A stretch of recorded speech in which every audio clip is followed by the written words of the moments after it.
Hello everyone, and thank you for tuning in to my YouTube channel. My name is Tierney, and today we're going to talk about swag. Swag is a behavioral expectation that I have set up in my classroom. I also use swag as an attention getter.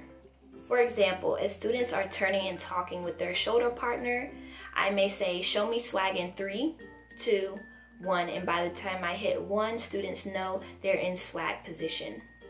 So I'm going to share with you now what each letter in swag stands for. The S in swag stands for sit up. This helps students to pay attention better, in my opinion, if they're sitting up nice and tall in their seats. The W stands for watch the speaker, and it just shows respect to others, making sure that when they're talking, that your eyes are on them and that you're actively listening. The A stands for attention on the task. This just reminds students to stay on task and focus on whatever they are working on at the time. And the G stands for give your best effort.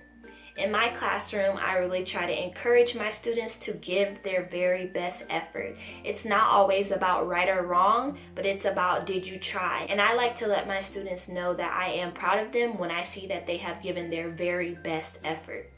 And it also encourages students to not give up just because something is challenging. So if you would like to use swag in your classroom, you definitely want to make sure that you have it up and posted. In my classroom, I have swag posted on my file cabinet. In the beginning of the year, when setting up swag in my classroom as a procedure, I definitely like to go over it. So as I have it posted up in my classroom, I will point to it and break down each letter just as I have shared with you on this video. From there, we will usually practice examples and non-examples of what is swag and what is not.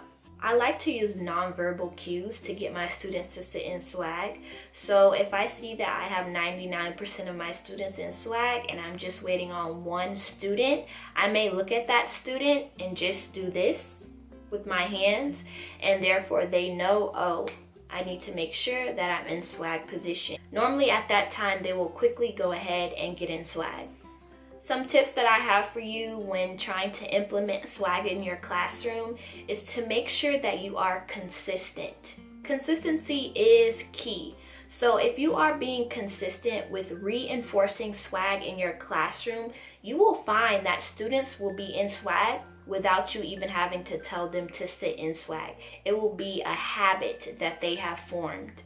Something that I love with swag is once I've been consistent in reinforcing swag in my classroom and setting it up as a procedure, I will definitely see my students start to self-correct. So they will automatically start sitting in swag position themselves, or they will start to hold their peers accountable. So I really like that students are holding their classmates accountable for their actions and making sure that if we're supposed to be in swag, you're making sure that the person you're sitting next to or your group is in swag position as well. Since I started teaching, I have been using swag in my classroom, and I really like it because it makes sure that students are on task and focused, and they're not distracted by being tempted to want to pull something out of their desk or play around with their pencil or whatever that would keep them distracted from learning. So I really hope that you will try using swag in your classroom.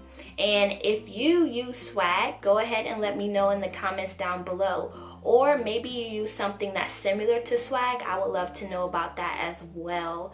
So thank you so much for watching this video. Definitely check out my website, misstierney.com, for more teacher resources. And I will see you in the next video.